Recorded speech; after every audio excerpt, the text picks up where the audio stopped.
ha tocado duro, duro, pero ahí estoy. Lo único que me interesa es la vida de mis hijos. Ese filtro se lo refaló al niño, se lo refaló, porque Alfredo no es una persona como para querer hacer eso, no. Con esa carta ellos están reconociendo que se mandaron un contrato. Yes. No firmé por favor. Ya.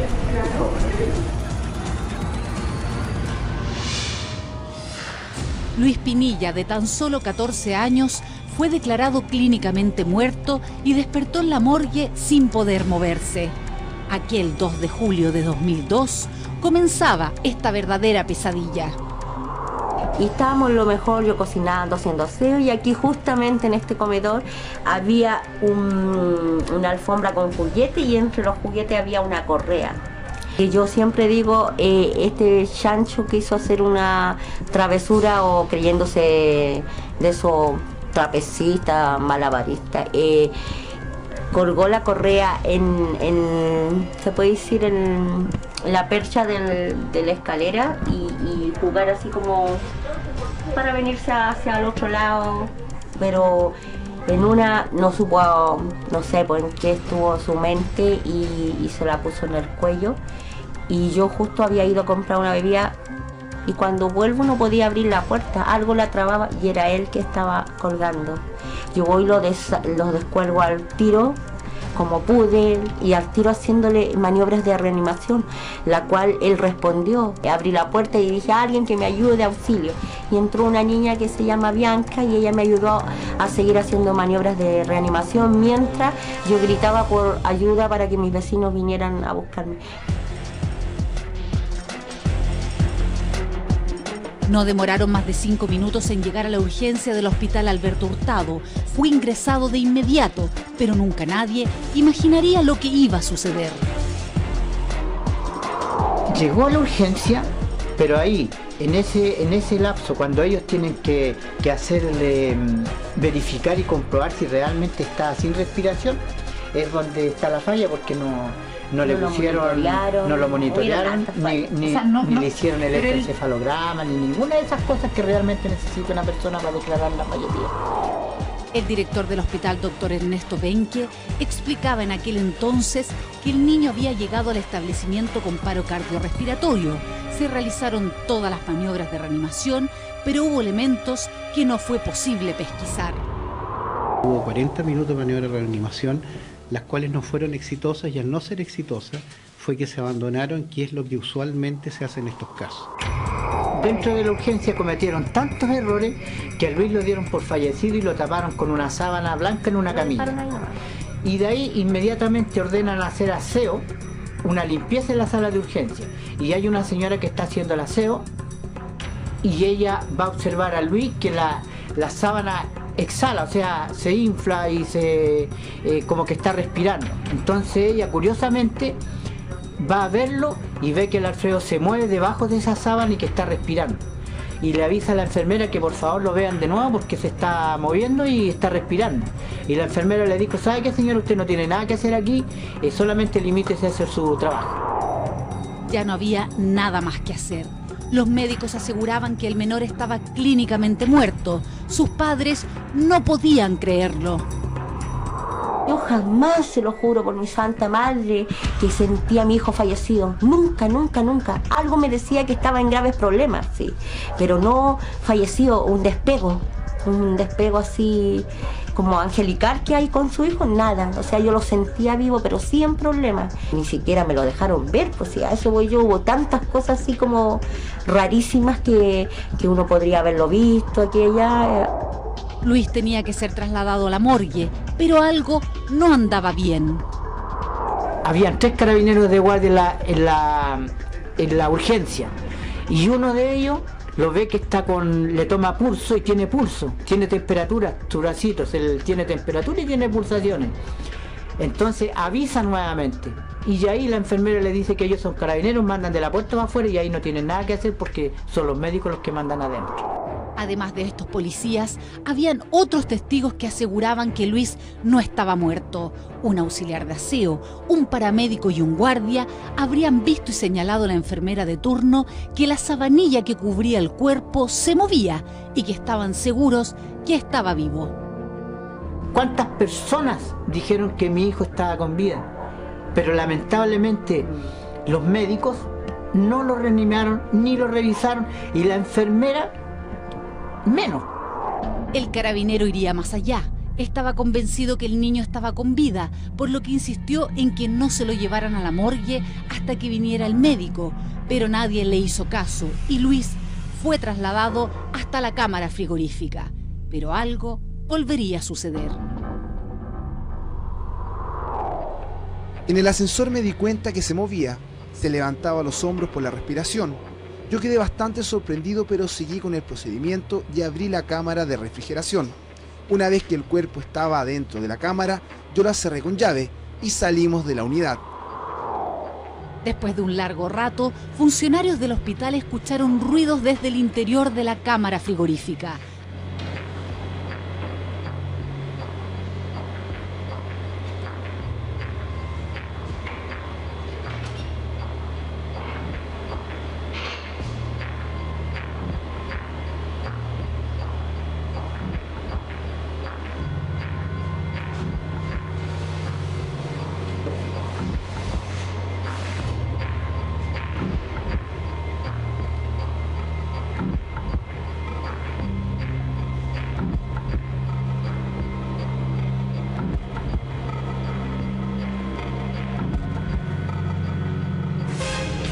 Rápidamente llamaron al médico que lo había atendido. Le explicaron lo que pasaba y fue con ellos a la unidad de anatomía. Se percató que el cuerpo se movía. Incluso quedó tan sorprendido del condorito que se habían mandado que ordenó que lo sacaran y lo trasladaran al tercer piso de la unidad de cuidados intensivos. Y fue introducido, como se supo a última hora, con vida a la morgue. Y eso es lo que le causó el daño neurológico al hijo, porque murieron las neuronas pues, con el hielo, todo eso, el congelamiento, que lo metieron a las cámaras frigoríficas. Entonces, después de casi una hora, o sea, 3/4 de hora serían, se dieron cuenta que, o sea, en un momento se dieron cuenta inmediatamente, porque a los 5 minutos, tengo entendido, bajo un enfermero del 5º piso con un ancianito que había fallecido a dejarlo, y él escuchó a Luis que golpeaba las paredes y fue a avisar que necesitaba ayuda para que fueran a abrir la morgue porque había un niño vivo. Han pasado 11 años desde esta tragedia y aún no hay responsables. No se ha hecho nada porque el hecho de que pasó esta negligencia, que es una negligencia médica, el hospital nunca se hizo cargo. Ni siquiera llaman para saber si sigue viviendo, nada. No pensaron que esta familia era modesta. O sea, no tenemos los grandes recursos y la hemos tenido que collerear solitos nomás. Pues. Hoy, aquel colorín de 14 años, el Mateo del curso e hincha de Colo-Colo, está a punto de cumplir 26 años. ¿Cómo estáis? ¿Te acordáis de mí? ¿Te acordáis o no? Te llama hombre, dale, ve. ¿Estáis con barba? Sí, mi mamita no me saca la guata. ¿Estáis con barba que te veis grande, oye? Mira cómo se ríe. Sí, ¿ves? Sí. En todo este tiempo, la dedicación de esta madre ha sido total y absoluta para sus hijos. No porque mi hijo esté postrado, no siente. Si yo eso digo, los postrados sienten. Imagínense, uno le habla, se ríen, se estimulan de amor, cariño. Antes me esperanzaba que existían los milagros, que en el momento menos pensado mi hijo iba a regresar. Pero han transcurrido 11 años y ya como que de repente la fe se va. Entonces soy más realista y digo, hasta el día que Dios quiera nomás, tenerlo aquí. ¿Cómo ha sido para ustedes como matrimonio? Porque yo veo que la dedicación de ustedes es absoluta a sus hijos. Viven enfocados a ellos, ¿no? Y al final nosotros, porque ella necesita mi ayuda y yo necesito la ayuda de ella, ¿no? Pero, es duro decirlo, pero es no, así. aquí no hay, lo que es no hay vida salida, que matrimonial vamos no- a salir no de existe. alguna parte. No, cada uno vive su mundo. Claramente, los costos personales, psicológicos y económicos han sido tremendos para esta pareja. Ya no doy abasto, o sea, de repente es como que quiero puro tirar la esponja. Me refugio de repente, se puede decir, conversando con gente, amistades, como para querer olvidarme de tanto drama.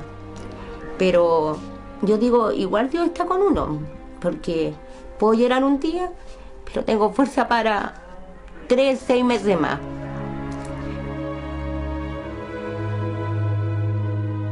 Luis está cesante. Tuvo que dejar su trabajo para cuidar de sus hijos y su mujer, quien también está enfrentando una enfermedad. Pero él no baja los brazos. Nos ofrecieron a nosotros pagarnos 40 millones de pesos. ¿Ya?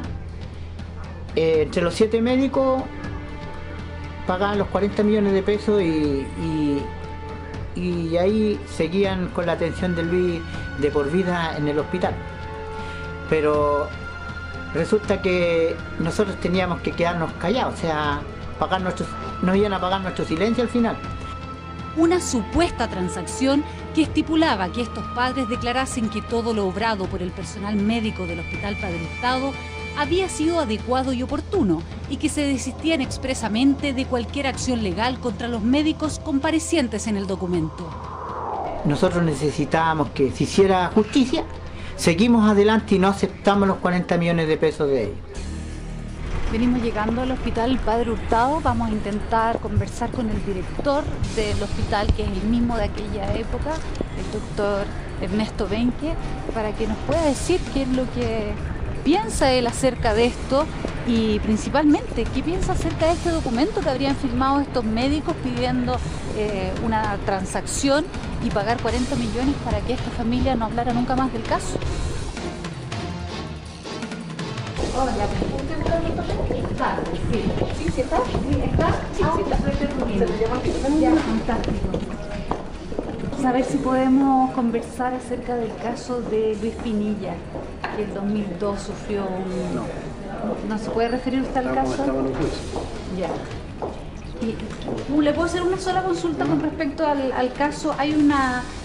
Los médicos que lo atendieron, que fueron 7, redactaron un documento, una transacción ofreciéndole pagar 40 millones de pesos a esta familia para que no hablaran del tema. ¿Usted estuvo al tanto de eso? Como usted dice, son los médicos que llegaron a un acuerdo que tienen una aseguradora especial. Pero usted estuvo al tanto de que esos médicos iban a ofrecer pagar 40 millones de pesos para que esta familia dijera que habían recibido su hijo la atención que correspondía. En el proceso judicial, no firme por favor, Flavita. Por favor. No tuvimos una buena acogida. El doctor Benque no quiso darnos una entrevista con cámara, pero negó rotundamente tener conocimiento sobre el acuerdo extrajudicial que le habían ofrecido a esta familia. Esta propuesta aparentemente fue una propuesta de un acuerdo extrajudicial, cuando aún estaba vigente una querella en contra de los médicos que participaron en el procedimiento y asimismo había una demanda civil contra el hospital. Ahora, de este acuerdo no participa el hospital. Si bien es cierto que el hospital no es quien aparece haciendo este ofrecimiento, sino los médicos como personas naturales, al jurista algo le llama la atención. Me parece contradictorio, por una parte, que señalen no tener antecedentes de esta oferta que hicieron los médicos a la familia de Luis Pinilla. Y por otra parte, se extienda con lujo de detalles sobre cuáles fueron las características de esa negociación. La demanda indemnizatoria lleva 6 años y aún no hay resultados. Precisamente el Consejo de Defensa del Estado había incidentado permanentemente durante esos 6 años con diversas solicitudes, peticiones de abandono, etcétera, de manera que el juicio no avanzara. Hay una resolución de la Corte de Apelaciones de San Miguel que determina que había que demandar exclusivamente al Hospital Padre Hurtado y no a los médicos, porque ellos no habían, como particulares, médicos particulares, no habían sido sometidos al trámite previo de mediación. Recién esta semana podrían haber novedades, mientras que en lo penal, informes periciales contradictorios hicieron que ésta fuera sobreseída temporalmente hasta no contar con nuevos antecedentes. ¿Pensaron alguna vez que podía demorar tanto la justicia en pronunciarse? Nunca. Yo pensé que la justicia era más rápido en este caso. Iba a ser más rápido, porque al principio, le digo, los primeros 3 años la cosa se veía ganable, pero por donde se mirara. Pero se empezó a dilatar hasta que... Teniendo todas las pruebas a favor de nosotros y la cosa igual como que no hubiera nada a favor de nosotros. O sea, todo se tapa, no sé, una cosa con otra. Y así van pasando los años, que yo muchas veces le he dicho a mi marido, así como va mi salud declinando como el Luis, va a llegar el momento que nos vamos a ir yo y el Luis y todo va a quedar en nada. Impotencia, rabia y desesperanza se refleja en los rostros de estos padres, que lo único que piden es que se haga justicia y se castigue a quienes truncaron la vida y los sueños de Luis y su familia. Oye, si tuviésemos que colocar como un emblema de la impunidad, este caso calza perfecto, porque se mezcla el drama humano con la injusticia. ¿Sabes qué? A mí me da una... Entre la pena, te digo, y la impotencia, al igual que los papás. Totalmente. A mí me tocó cubrir este caso hace muchísimos años. Vi a Luis cuando estaba con su carita de niño, todavía ahora. Por eso yo le decía en la nota, ¿te acordáis de mí? ¿Te acordáis de la voz? ¿Cuántos y él años se sonreía. tiene ahora? Está a punto de cumplir 26 años. O sea, han pasado 11 años y no se ha hecho nada. Y lo peor de todo es que acabo de tomar contacto antes de que conversara con ustedes, con el abogado, y me cuenta que salió hoy una resolución donde echa el juicio para atrás y volvemos a foja cero. ¿Y eso por qué, Ivette? Eso es... ¿Cómo se puede explicar y qué tendría que hacer de nuevo la familia? Qué agotador. Tiene que volver a la carga, agotador. ¿no? Primero que todo, porque tal como decíamos ahí en la nota, en materia penal, hubo varios informes que fueron contradictorios en términos de las pericias, si el daño neurológico fue o no fue en el transcurso a la casa, si fue porque no le prestaron atención y lo declararon muerto antes de que se hubiese chequeado con otro tipo de instrumentos. O sea, nos imaginamos que la investigación ha sido profunda. El tema es que hasta la fecha no hay una reparación del daño, además la negligencia a la que fue objeto, o sea, a él lo declararon muerto. Absolutamente. En un hospital de la salud pública, podría haber muerto y no nos habríamos enterado jamás, afortunadamente. Entonces, ese hecho no puede quedar impune. Bueno, pero es que ese criterio que tú bien dices y que lo tenemos, que uno podría decir es de sentido más común, claro, ¿no es cierto?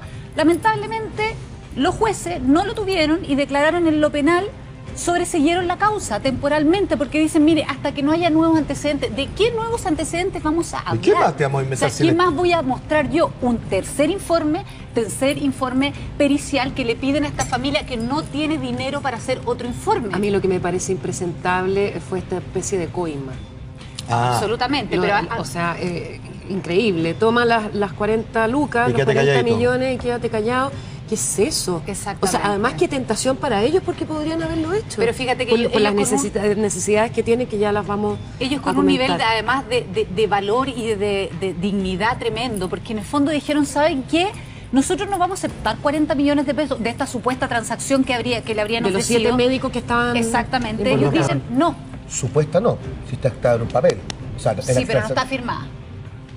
No está firmada. ¿Y quién recibe esa transacción? ¿Los papás? Los papás. Sí, pero ¿por qué van a estar mintiendo? No, evidentemente uno tiende a creer, por supuesto, pero nosotros técnicamente tenemos que hablar de supuesta porque no es un papel que está firmado y se podría desconocer. Sin embargo, ellos dicen, y uno la lee y está redactada evidentemente en un tono de alguien que es técnico en el caso. O sea, no es una cosa tan simple. Porque el público ha estado muy metido en el caso, para que no lo convirtamos solamente en un tema de la justicia, que esperemos que opere. ¿Cómo está la familia de Luis Pinilla hoy día? ¿Cómo están ellos económicamente?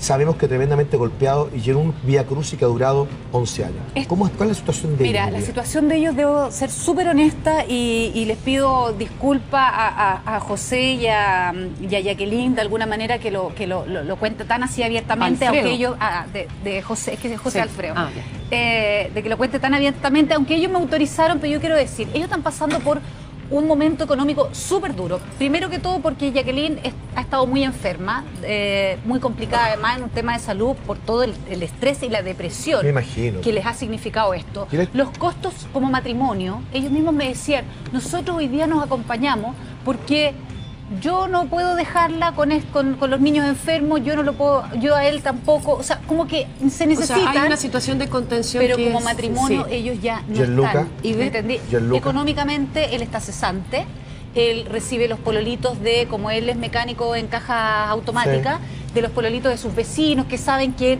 es muy bueno para esto, entonces le llegan algunas O sea, unas no lo cositas. están Pero hay pasando otro, bien. Hay otro tema que no es ellos no menor. tienen en este minuto ningún ingreso. Hay otro tema que no es menor fue. y hay cosas concretas que ellos necesitan porque, por cierto, al chico, ¿cómo se llama? Luis.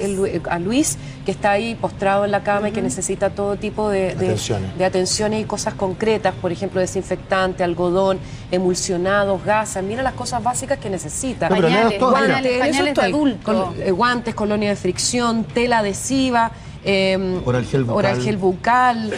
Garoncept, antiséptico también bucal, mascarillas, en fin. Sondas de aspiración. Sí, lo más importante, Katy, que ellos necesitan es el tanque de oxígeno. Sí. Acá está, mira, leámoslo.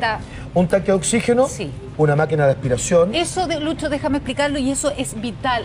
Yo hago un llamado de verdad. Si alguien puede hacer una donación de este tanque de oxígeno, de esta máquina de aspiración, es fundamental. Y les voy a contar por qué. Luis se enfermó a fines del año pasado de un resfrío, lo llevaron al hospital, por cierto, al mismo hospital que estamos hablando. Y Ya. ustedes me van a creer que se les ha caído y le luxaron el hombro. Te puedo creer. ¿Qué pasó Entonces, ahí? bueno, señora, mire, disculpe, no, les vamos a hacer el tratamiento. Obviamente que Pero es él como al día de hoy vecino está eso. con el hombro luxado porque él no está apto para ser operado. Por lo tanto, hoy día, de estar un niño con su hombrito normal, como yo lo había visto hace 6 o 7 años, hoy día tiene su hombro totalmente mocharon el hombro? desencajado. Sí, ¿Tuviste? lo tiene totalmente desencajado. No te puedo creer. Con el dolor que significaba que estos padres llegaron a buscarlo al día siguiente, que se supone que lo iban a mejorar de este resfrío, y el niño trataba de explicarle a sus padres El que dolor que estaba tenía. con un dolor. Y la mamá que dice, mira, yo y él con estos años ya somos prácticamente uno, me doy cuenta, Claro. le hago caricia en la cara y me doy cuenta de que tiene totalmente el hombro dislocado. Y el dolor Y no que está tiene apto para que hacer una sentir. operación. No, pero Por lo espérate un tanto, poco, hay otra ella manera. va a pedir explicaciones. Y el La- hospital le dice... O sea, Le por dice, segunda vez... vaya al sector, al libro de los reclamos, y ahí dejó el reclamo, No, mandó esta la cuestión, carta. mira, es para y- armar una pataleta, no me Bueno, moví pero- más de la puerta del hospital a mí, pues. Bueno, pero se sabe lo que pasa, Luis, que si Qué horror. lamentablemente tenemos una justicia que hoy día, con todos los antecedentes, como ustedes están viendo en su casa, la historia, y resulta que hoy día sacan un fallo diciendo, mire, por formas, porque resulta que acá el Consejo de Defensa del Estado sí tiene que participar y representar legalmente al hospital, o sea, un tema netamente técnico, vuelve el juicio a foja cero después de 6 años. Pero en lo penal, después de 11 años, y en lo civil, que él busca la indemnización económica, 6 años Pero que una se vez perdieron. más, una vez más... En lo humano, el costo humano. Es lo humano, si es que cuando esto termina de ser una carpeta, lo que yo siempre digo, cuando nadie se hace cargo del dolor, es una cuestión tremenda. Bueno, pero lo que decía la Katy, o sea, esto de este papel donde le habrían ofrecido estos 40 millones, el título dice transacción. No. O sea, ¿me entendí? No, ni siquiera acuerdo. Transar. Dice transacción. Acá yo Transemos. pago por algo. Y ve- Y estamos hablando de la vida de un menor. Y la vida no solamente de él, sino que de toda una familia que lo ha pasado pésimo, en un proceso tremendamente injusto y de un Absolutamente. abandono social Total. y de justicia también terrible. Vamos una vez más a hacer el llamado a nuestro la público. gente a colaborar. Si sabemos que se han conmovido mucho con esta historia, tenemos la cuenta RUT, si la podemos poner en pantalla, Sí, ahí ahí está, está. Cuenta la RUT, 9.990.630/8. Eso es a nombre de Jacqueline Parragués Que es la Vargas. mamá, es la mamá Y de Luis. todos estos enseres, si Sí. alguna clínica, por último, no sé, una Es que clínica privada. hay muchos laboratorios Sí, sí, y hay claro. muchos auspiciadores que también pasan de repente a ver mucho gusto en pañales, por ejemplo, que son pañales de fundamentales, adultos que son de uso diario. Sí. Y aquí fundamentalmente lo que decía Betty, pongámosle un poquito de énfasis a lo que son el tanque de oxígeno, la máquina de aspiración broncopulmonar y todos los insumos que en estos casos, y me imagino que la gente lo entiende, son necesarios y fundamentales. El llamado de nuestro público siempre nos ha respondido, y Betty, hemos tenido una suerte tremenda este año. Cada caso que se ha presentado, nuestro público ha reaccionado súper bien y eso nos alienta mucho. Y la verdad que, por supuesto, Ivette, este informe que nos ha hecho espectacular, que ha capturado el interés de la gente, ha sido increíble. Y hay tanta impunidad en tantos sentidos y en tantos escenarios que yo creo que no creo, sino que es, con toda certeza, es un aporte cada una de las investigaciones que tú traes acá al programa. Muchas gracias, Gracias a ti. Katy, y de verdad hacer un llamado a la gente. Ojalá que de verdad nos puedan ayudar, lo necesitamos en el caso de esta familia. Y yo creo que la importancia de lo que estamos entregando de la impunidad es principalmente para la gente, para la familia. Hay gente que se siente que no es escuchada, que no tiene a nadie que de alguna manera le preste el hombro. Y eso es lo que nosotros queremos hacer junto a ustedes, junto al programa. Así que gracias a la gente que nos está viendo y gracias por esa ayuda que estamos seguros que nos va a llegar. Mejor yo cocinando, haciendo aseo, y aquí justamente en este comedor había una alfombra con juguete y entre los juguetes había una correa. Y yo siempre digo, este chancho quiso hacer una travesura o creyéndose de esos trapecistas, malabaristas. Colgó la correa se puede decir, en la percha de la escalera y jugar así como para venirse hacia el otro lado, pero en una no supo, no sé por qué estuvo su mente y se la puso en el cuello. Y yo justo había ido a comprar una bebida y cuando vuelvo no podía abrir la puerta, algo la trababa y era una sábana blanca en una camilla. Y de ahí inmediatamente ordenan hacer aseo, una limpieza en la sala de urgencia.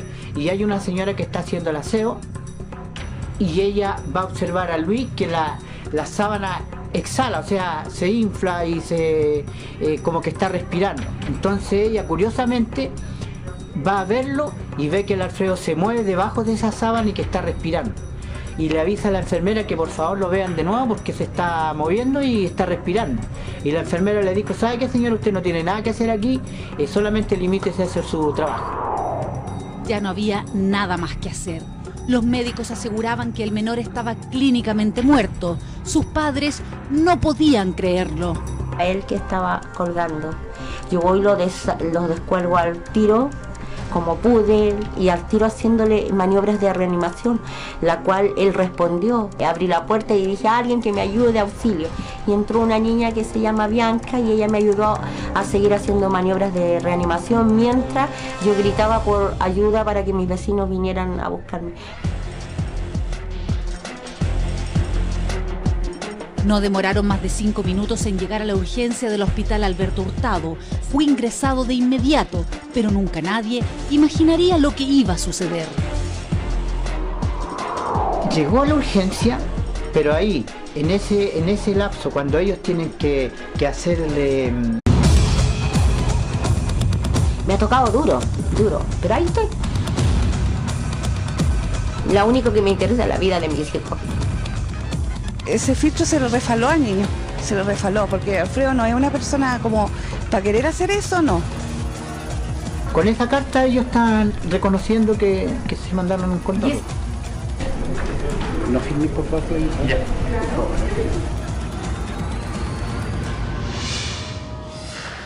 Luis Pinilla, de tan solo 14 años, fue declarado clínicamente muerto y despertó en la morgue sin poder moverse.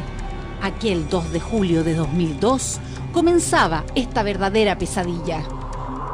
Y estábamos verificar y comprobar si realmente está sin respiración, es donde está la falla, porque no le pusieron, no lo monitorearon, ni le hicieron el electroencefalograma, ni ninguna de esas cosas que realmente necesita una persona para declarar la fallecida.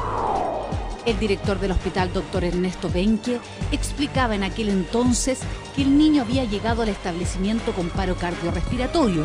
Se realizaron todas las maniobras de reanimación, pero hubo elementos que no fue posible pesquisar. Hubo 40 minutos de maniobra de reanimación, las cuales no fueron exitosas, y al no ser exitosas fue que se abandonaron, que es lo que usualmente se hace en estos casos. Dentro de la urgencia cometieron tantos errores que a Luis lo dieron por fallecido y lo taparon con una